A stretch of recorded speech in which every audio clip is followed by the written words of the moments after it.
Um, so I started this series off talking about fatherhood and my own experiences of being a father a little bit. And then talked about virtue and what virtue, there are three theological virtues, faith, hope, and love, what they have to do with parenting and particularly with being a foster parent and an adoptive parent. And then last week, Pastor Stephen Evans and I talked about race a little bit and talked about how what happens when you start thinking of yourself as an adoptive family is you start breaking down barriers. And looked a little bit at the church in Galatians and the conflict between Jewish Christians and Gentile Christians, and compared it a little bit to what we see in this country with race, and really made the argument that our churches have a lot of work to do to be reunited. 11 a.m. is still one of the most divided hours of the week in terms of predominantly white churches and predominantly black churches or predominantly Hispanic churches worshiping in separate spaces, and how can we kind of break down those barriers to community. And today what I want to talk about is mother matters, and look at some things that Paul says. Paul describes himself as a mother, which is kind of interesting. And also Calvin talks about the church as a mother. If God is our father, then the church is our mother, and makes that comparison. And Calvin's actually not unusual in that regard. There's a long history, I suppose, from Paul onward of looking at the church as our mother. The way that this relates to my main thesis, my main argument that I'm making here, that we are all adopted children of God, that we are not biologically related to God, right? We become children of God through faith in Jesus Christ. And the way Paul talks about it, it says the Spirit of Christ has been given to us. So just as Christ calls God Father or Abba, Daddy, we're also called by our faith into that relationship with God.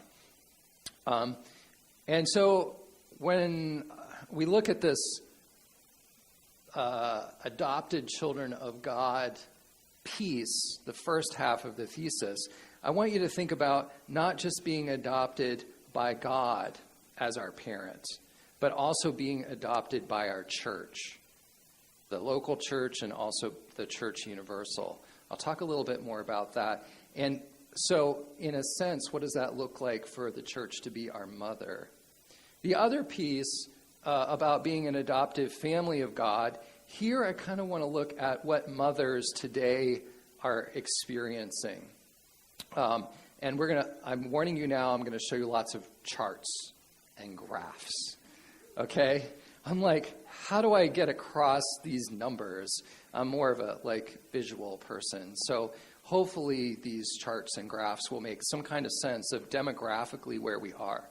For example, 40% of all births in the United States are a situation where the mother is not married. Could be in a very long-term committed relationship with somebody, but that it's not a marriage relationship. And that creates all kinds of challenges. So I want to look at that demographically, what's going on there. There also is a shift where people are getting married later. There's a shift where, in a lot of cases, women are having children later. And that also presents some challenges. I have to say, I didn't become a father until I was almost 40. So at the end of the day, I am exhausted. Right? I try to slip in a little 20-minute nap over lunch if I can. I live within walking distance of the college, so I can just go home, eat really quickly, and take a 20-minute nap. So I can see, I can empathize with women who, for whatever reason, have delayed in having children until they're older. So the second half of this thesis, of being an adoptive family, how can we reach out to mothers in our community who are, challenged by this struggle to raise children to have enough income to put food on the table and so on. I think it's particularly challenging to be a mother today.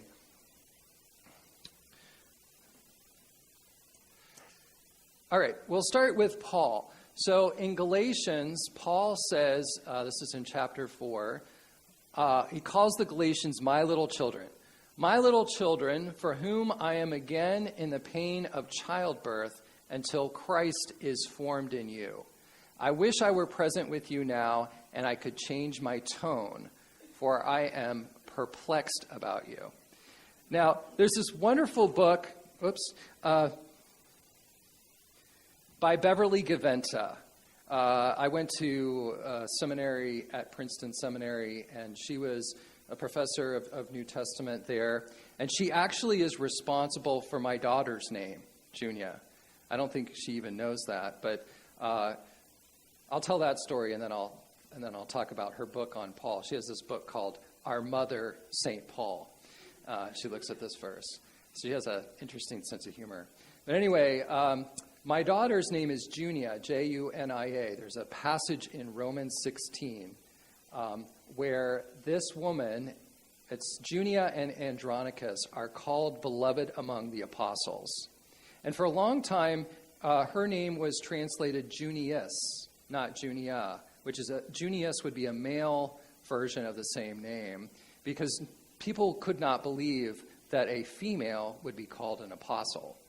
And so they in the NIV, it's still Junius. Well, a friend of ours, we were in grad school, and a friend of ours was doing a book review on this monograph that had to do with Junia. A whole book on a verse. That's what you do when you're a graduate student, right? You take something that's like 10 words long and you turn it into a 200-page dissertation. And so she was super excited, and we had been calling... this was before we got the ultrasound evidence that we were definitely going to have a girl. We were calling this child Junior, right? You have to give your unborn child a name. You can't call it, right? So we were going with Junior.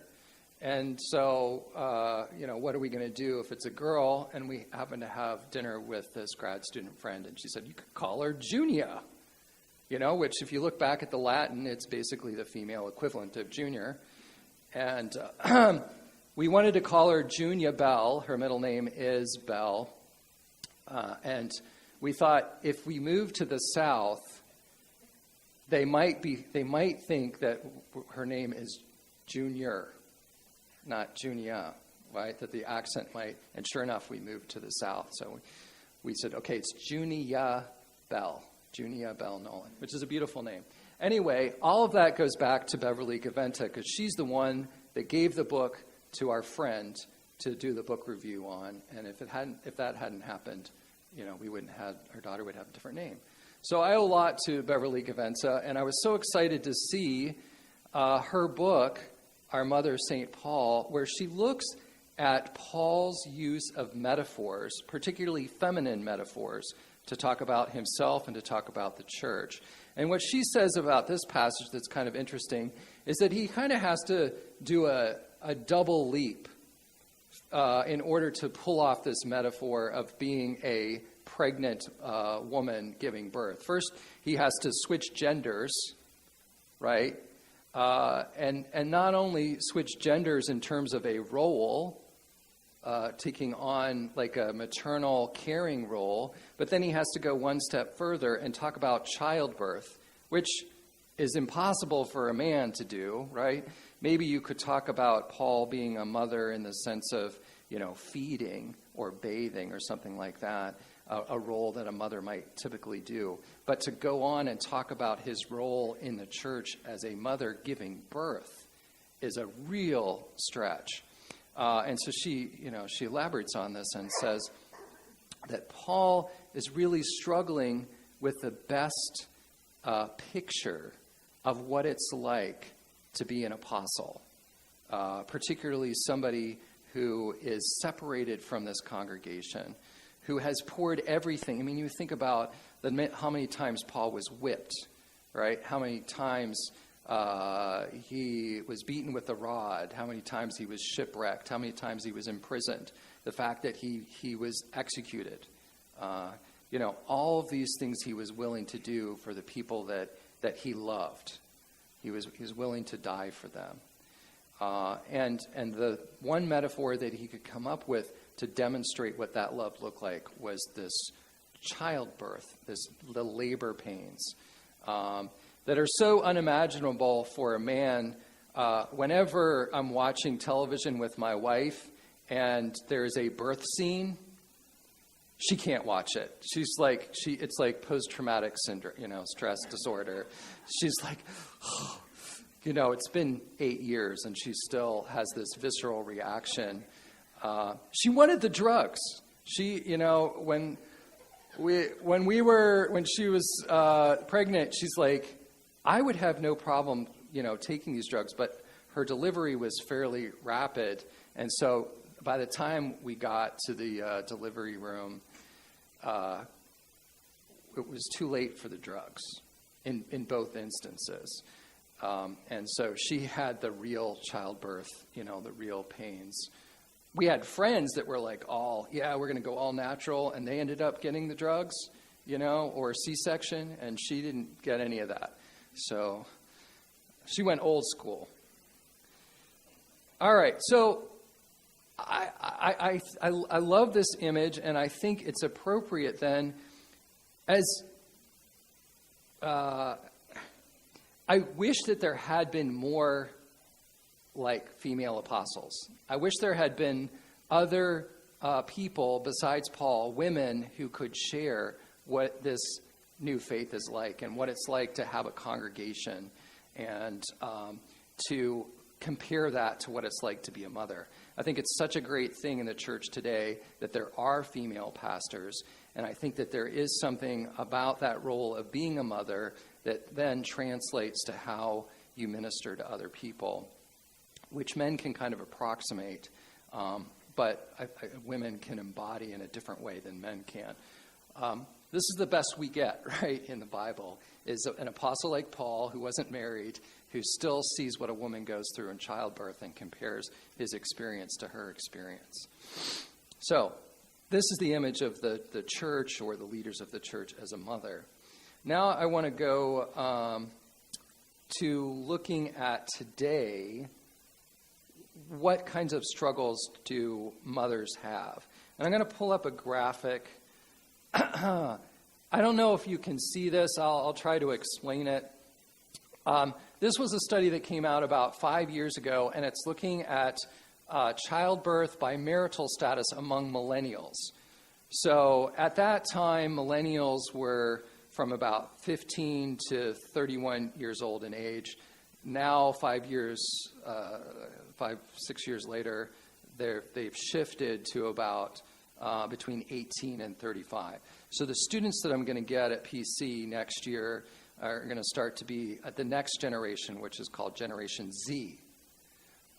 If you think about it, right now, the majority of people who are becoming new mothers or having children are millennials, that 18 to 35-year-old age group. So among this age group, and this was, again, 5 years ago, they looked at how many gave birth within a marriage or outside of a marriage, perhaps a long-term relationship that would maybe go into a marriage, or maybe not. And they found that it really does depend on the level of education. So if you have 4 years or more of college, you're much more likely to have a child within marriage, 68%, and much less likely to have all of the births outside of marriage. That's what this one is. The red bar is one or more births outside of marriage. On the flip side, if you look at high school dropouts, only 13% of those folks had all of their children within marriage. 87% one or more births outside of marriage, and 62% all births outside of marriage. And what that means is, in a lot of cases, if you have less education, you're in typically a less stable relationship. It also often means that financially you're struggling a little bit more. because the jobs that you can get are not as well high paying. Now, marriage is obviously an institution that has its problems. Still to this day, about half of all marriages end in divorce. So it's not the case that if you're in a marriage, it's necessarily a good thing. It may not be a healthy relationship, and it may not be long-lasting. But if you look at it statistically, marriages tend to last longer than if you're cohabitating. So I present this information just to say that there are a lot of challenges that exist today that if you looked 40, 50, 60 years ago would not exist because you would have a much higher incidence of marriage than you do today. And it wasn't so socioeconomically driven in terms of your education level. It was more spread out. People with less education still got married at a fairly high level. I'm going to get out of this and show you another graph. I think this one is interesting. I'll blow it up so that you can maybe see it a little bit better. That was a little too much. So this is showing how old or different age groups, what the marriage rate is and how it's changed. Or actually, no, this is just at present. So I'll explain this. So on this axis over here, you have out of 1,000 women, right? This is how many are giving birth or gave birth in the year 2015. So for the age group of 25 to 29, that's the bar at the top. You see it's fairly level. I think this was maybe on this side 2014 and then that side 2015, so a shift of a year. Well, let me go down and check because I want to be able to interpret this correctly. There it is, not a year. 25 years. That's a big difference. I'll start from the bottom and I'll work my way up. Okay, so 1990, I was looking at a lot of graphs. 1990, you had, say, only 5 out of 1,000 women between the ages of 40 and 44 were giving birth. That number has more than doubled since the year 2015. It's still much lower. This is a logarithmic scale, right? So we're talking about just 5 per 1,000, so less than 1% here, and about 1% of women 40 to 44 giving birth here. But still, a noticeable difference. Okay.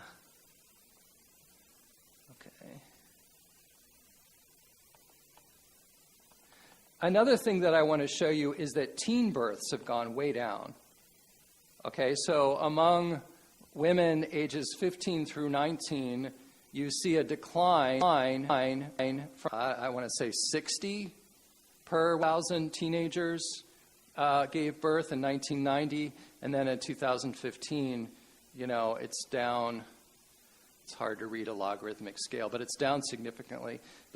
What I saw was like 60% decline from 1990 to 2015. So teen pregnancy is much more under control than it used to be, which is a very good thing. Pretty steady in the 25 to 29 year range. 30 to 34 goes up a little. 20 to 24 actually dips down. And the 35 to 39 has risen significantly. It's basically the opposite pattern of the teen pregnancy.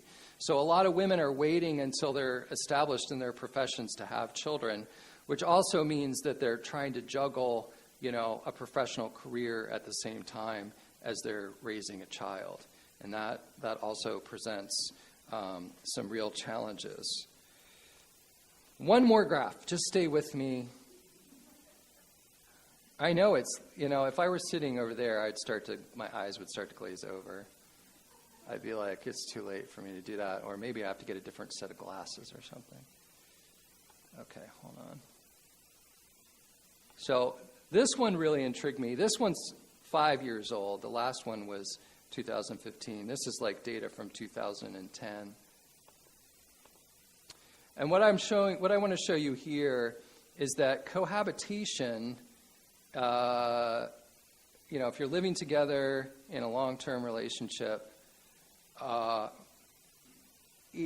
oftentimes the relationship doesn't work out. And so if you have a child, there's a greater chance that that partner is going to leave and not be there to support you when you're raising this child.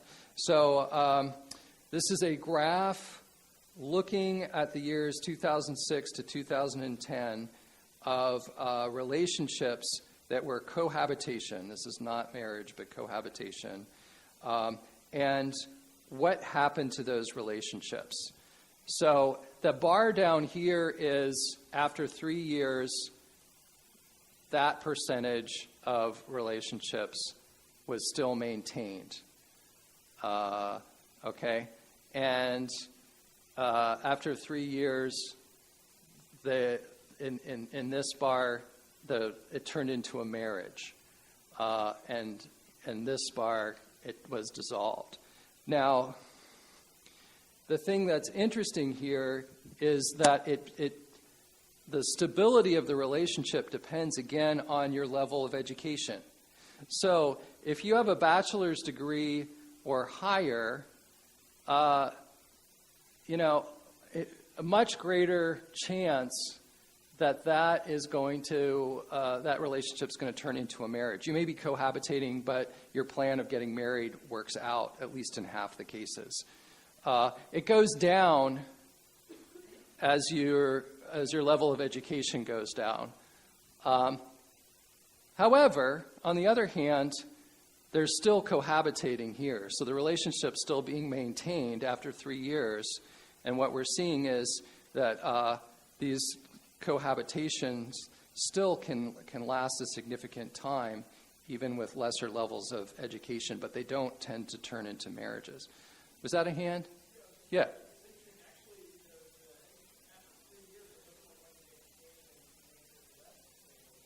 Yeah.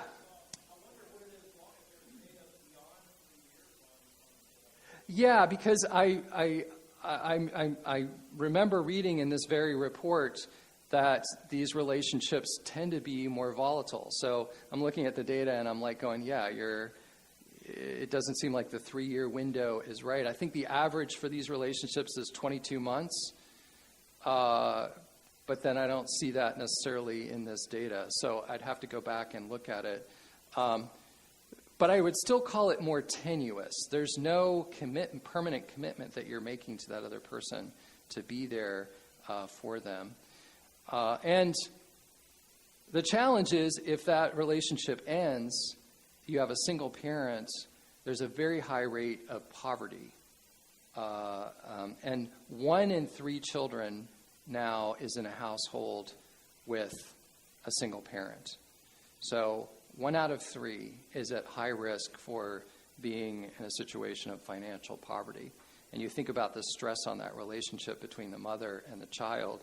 Oftentimes the mother has to leave the child with a relative. As a single parent, the statistics I saw on single mothers, something like 60% of them are working either full-time or part-time. There also is a very high rate of unemployment, something like 12%, where they're seeking employment and can't find it. So in both those instances, I see a lot of stress, either in wanting to find work or having to work and find childcare. And that's a real challenge.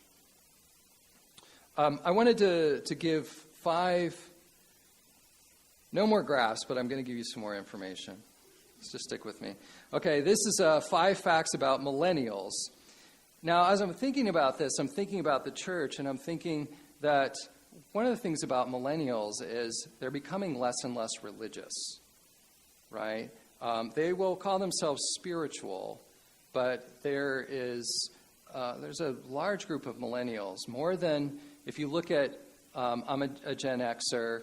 When I was the same age as a millennial, my generation was more religious. The boomers were more religious when they were that age. The silent generation was more religiously observant. And so there seems to be, within the millennial generation, this difference in how you look at institutions. I don't think that it's just the church. I think in general, when they're looking at marriage, the highest proportion of any generation of cohabitation is among millennials. So that the idea of institutions is changing with that generation. And I think that the church has a real call to this particular generation to reach out and try to understand where these folks are. So I'll just give you these facts, and then I'll tell you an interesting story about the students that I work with. So number one, more millennial households are in poverty than any other generation.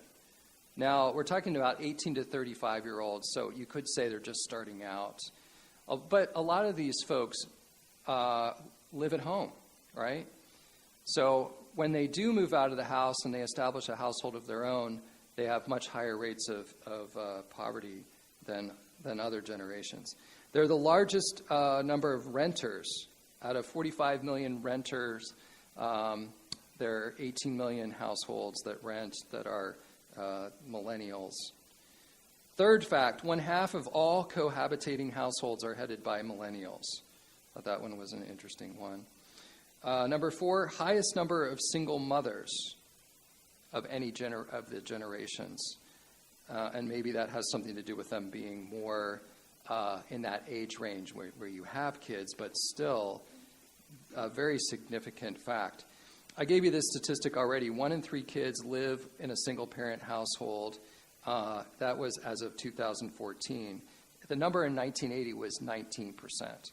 So that's almost doubled in the last 30-some years. And then number 5, the largest number of identifying multiracial kids. So biracial, multiracial. This is a generation that is very diverse ethnically, and they identify as diverse. And so that also, I think, presents challenges to the church to think about how to minister to these folks. Dealing with poverty, dealing with being a single parent, dealing with a new way of thinking about institutions. Those are all things that these millennials are wrestling with. All right. Enough of the graphs. Okay. Now I want to go back and look at the church again and talk about what is it, when we say church, what do we mean by that? I think it's incorrect to say, I'm going to go to church, right? Because if you say, I'm going to go to church, you're thinking about the church as a building, as a location, right? But we should be thinking of the church as a community. So it's appropriate to say we're going to go to worship. We're going to go to worship with our church family.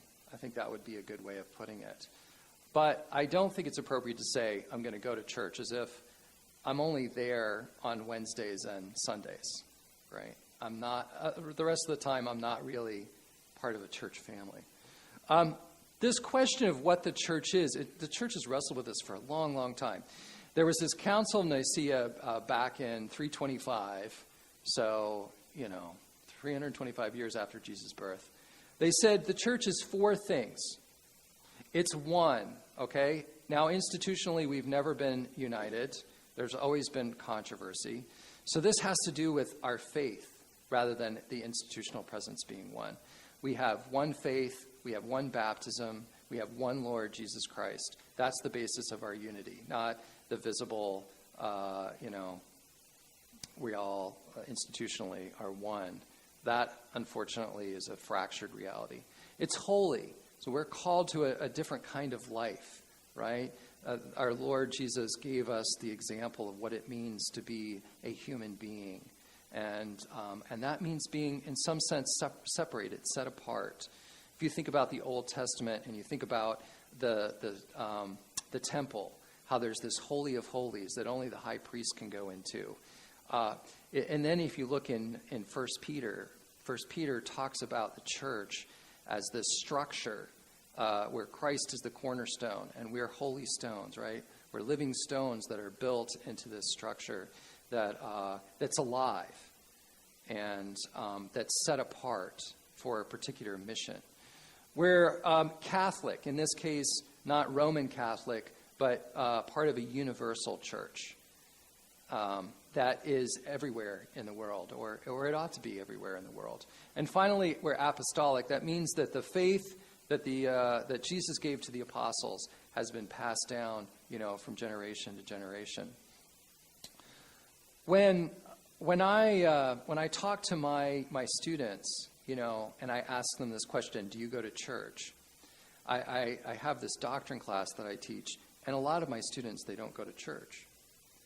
And I ask them, why don't you go to church? They take church very seriously. And so the response I got from them was that we're in a time of transition in our lives. We're only going to be here at school for a couple of years. We don't want to become attached to a church that we're going to then have to leave. They really do see it as a family and as a commitment. Now, maybe they're making excuses, but on the other hand, I think that is a part of the millennial generation, this idea that you're looking for relationships, right? You're looking for a connection. It's not obvious from these marks that that's what the church is all about.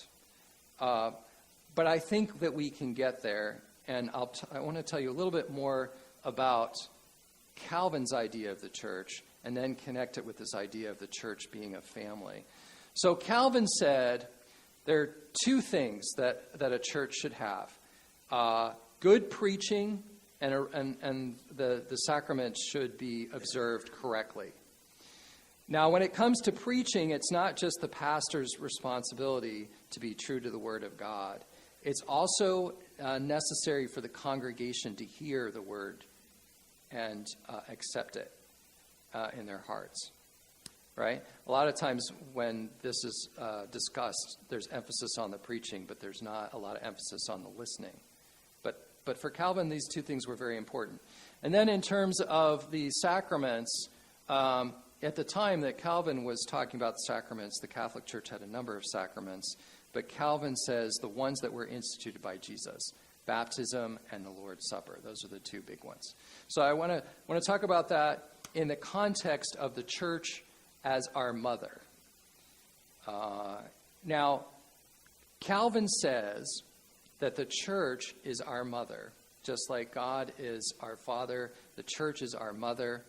And what's interesting to me is that Calvin, his mother died when he was 6 years old, right? And he had his relationship with his father was a bit strained. He always listened to his father, did his father's will, but there was some piece that was missing for Calvin in his childhood. He felt a real hole when his mother died. And he saw his mother when he was alive. He talks about how his mother's piety and her devotion to God was something that brought him to the church. And in a sense, the church filled that void for him. Not immediately. I don't think it really fully hit him until he had this sort of moment of conversion as an adult. And then after his dad died, his dad wanted him to be a lawyer. He went and completed his theological studies. And so in his masterpiece, the Institutes, he talks about the church being a mother. And I really think that it hits home when you talk about the sacraments and how Calvin understood the sacraments.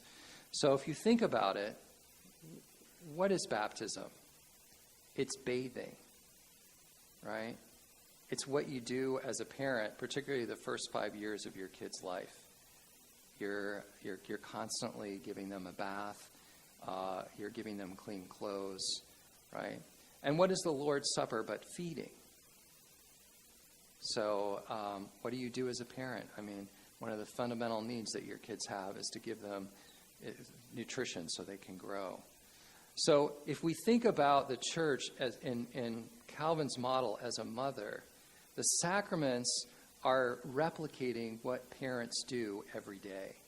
And we have to find a way as a church, not just for these to be empty rituals, where we take a little sprinkling of water, and that's representative of cleansing of the whole body, and a little, tiny wafer, and that's representative of feeding an entire, a whole meal.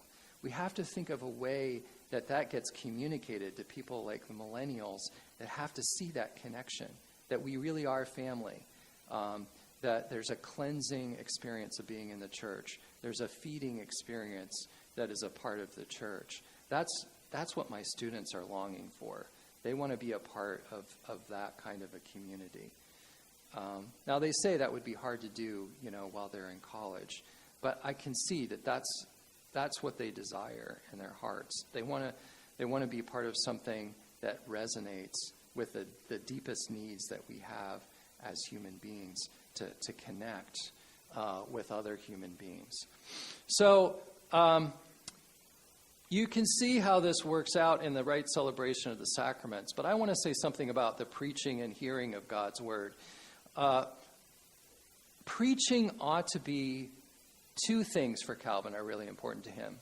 This invitation into the family of God, that we have this spirit of adoption that God has given us. And it's an invitation to be a part of the family. So that evangelistic piece. If you look at the Institutes, I have to tell you, has anybody tried to read the Institutes in here? All right. Okay. We have a few hands. Well, it's like over 1,000 pages. I haven't read the whole thing, I have to admit. When I have my students read the Institutes, they say they understand it, but they can't understand why it takes him so long to say what he has to say. Right? These are folks that are used to texting, what it is that they're trying to communicate in a sentence or two. If that, a sentence fragment or two. And now they're reading Calvin, and he's going on and on and on and trying to explain what it means to be a Christian. And I finally read somebody that explained this to me, this woman named Serene Jones. She's the president of Union Seminary in New York. She said, Calvin is trying to persuade people. He's not just giving you information about what it means to be a Christian. He's trying to get those people who are who are smart, well educated, but they think that the church is kind of beneath them, and he's trying to draw them in to a relationship with God. And so the first opening chapters of the Institutes are a brilliant rhetorical argument for why you should consider God. And then once he has them hooked, then he talks about how they're totally depraved and their hearts are completely sinful. But he gets the hook in first, and then, he does the shame piece. The second thing that is really important for Calvin is the shaping of our conscience. He was a very conscientious person. He really wanted to please his father, even though he didn't always agree with him. And that kind of carried over into his ministry. And what he was really trying to do, probably is most famous for this idea of predestination, right? That it's not up to us what our final destination is, whether it's heaven or hell. It really is up to God. But he saw this doctrine actually as a comfort. It may not seem that way to us, but he saw it as a comfort that it's like being a part of a family. Your parents would never say you're not a part of the family, right? Hopefully not. Hopefully that connection, whether it's through adoption or biological birth, is a forever. What we told Isaiah was, we're your forever family. We're your forever family. Don't worry. No matter what you do, that is not going to be taken away from you. I think that's how Calvin understood this doctrine of predestination, that we can finally rest in God's love, and we don't have to try to earn God's love, that it's available for us, freely available. And so what the shaping of the conscience is first of all an affirmation that you are loved by God.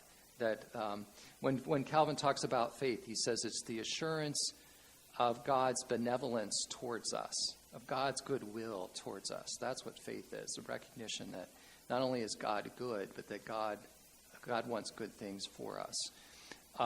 That, I think, needs to come in the preaching, and the shaping of the conscience is like the discipline. Once you know that you're loved unconditionally, now I can tell you to clean your room, right? And I can say that I'm disappointed in you if you didn't do that. So the discipline of the church, I think, is important. But for Calvin, it wasn't what he called the essence of the church. These other things, it's sort of built into, I think, particularly the preaching of how we understand, first, that we are loved, and then that there are certain expectations of us. Okay, I'll stop there.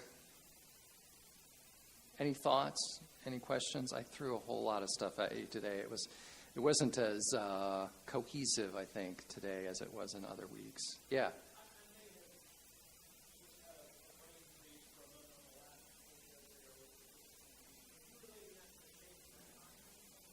Yeah. Yeah.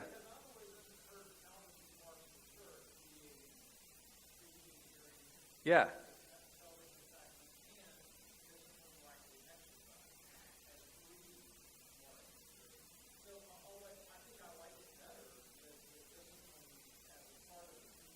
Yeah.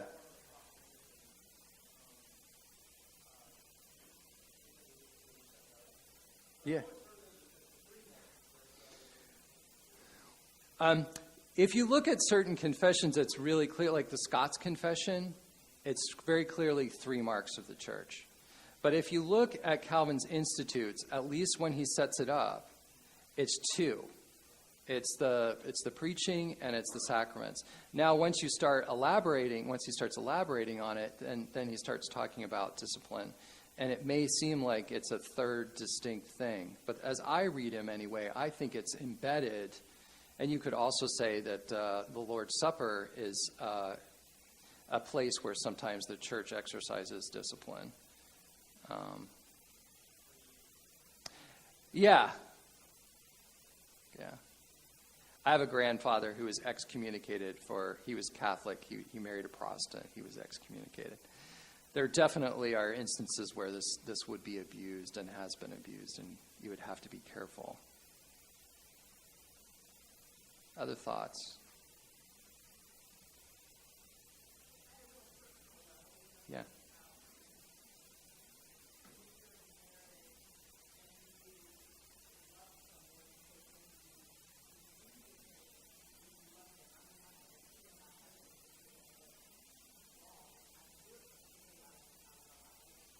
Great.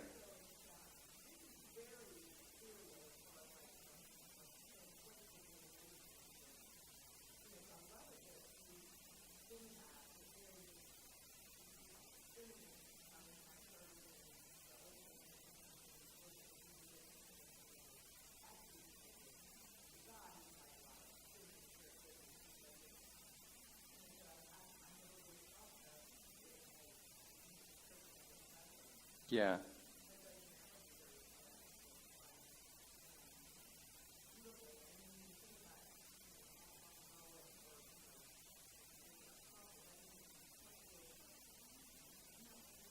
Yeah. Yeah, that would be a great way to put it.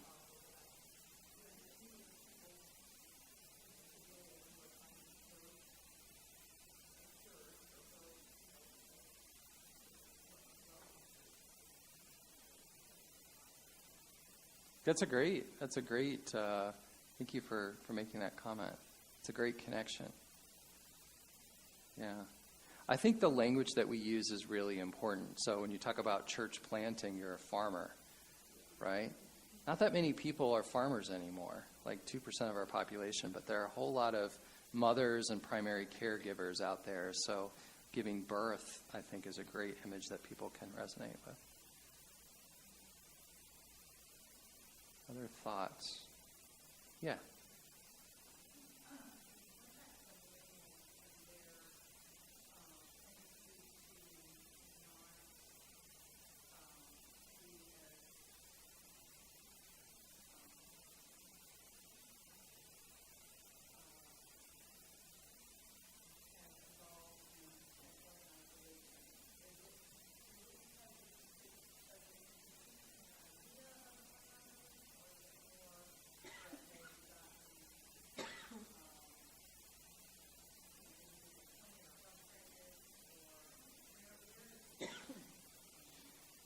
Yeah, it really varies. Some millennials just never grew up in the church.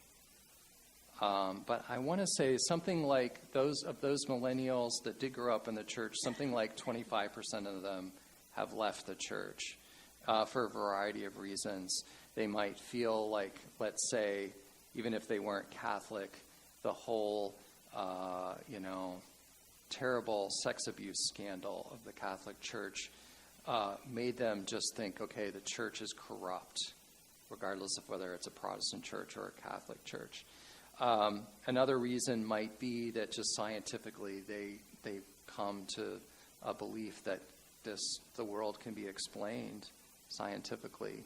Something like, I think, 7% of these folks that don't call themselves religious who are millennials say it's a scientific worldview that has shaped their view of God.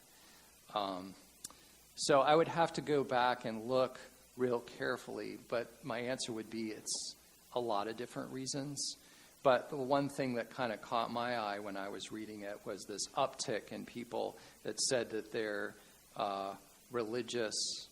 they're spiritual but not religious, right? That if you go into Pew Research and you look this stuff up, you'll see there are a lot of folks that identify with some kind of spirituality, but they wouldn't consider themselves religious. And to my mind, that has something to do about institutional religion. That doesn't have to do so much with a faith in God as the way that it's lived out, and they just don't feel like they found a place where they feel comfortable. That's my reading of it anyway. Right. So that verse, wherever 2 or 3 are gathered in my name, I'm there. I mean, there you go. If you talk to my students, a lot of them would say that. I don't need to go to church. I can fellowship with other Christians, and that essentially is the body of Christ right there. And then I might ask them, well, how often do you do that? Well, it's not like a disciplined thing that they do on a regular basis. It's just when they need it, then they'll reach out to their friends. Or a lot of it is sort of a social media kind of a thing where they're sharing things all the time, and that's their community. And so it's a very different way of thinking about community. I mean, if you think about folks that are digital natives now, this next generation Z, what does it mean that we get together to worship? Why do we have to actually physically be in the same space at the same time? The whole concept of meeting and being present, I think, is shifting to a virtual as well as a physical thing that the church is going to have to think about what it means to be the church. And I think here the idea of church as mother, it's fine to talk to your mother on the phone, but there's nothing like getting a hug, right, from your mother. And I can't remember if it was here or somewhere else. I was talking to somebody.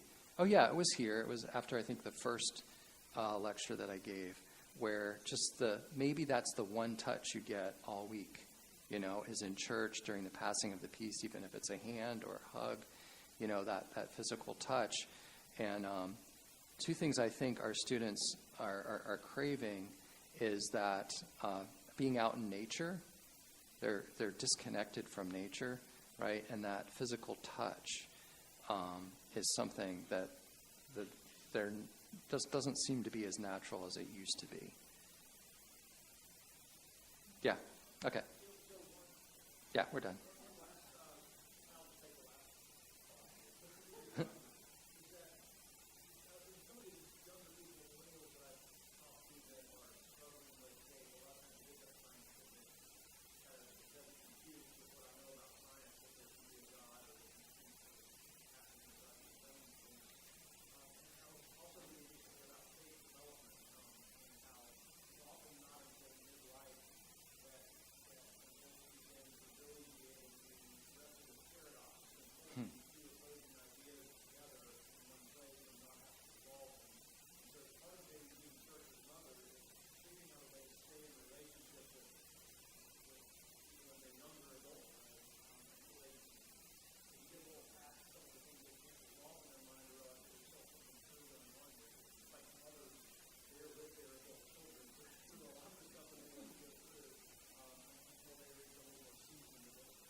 That's great.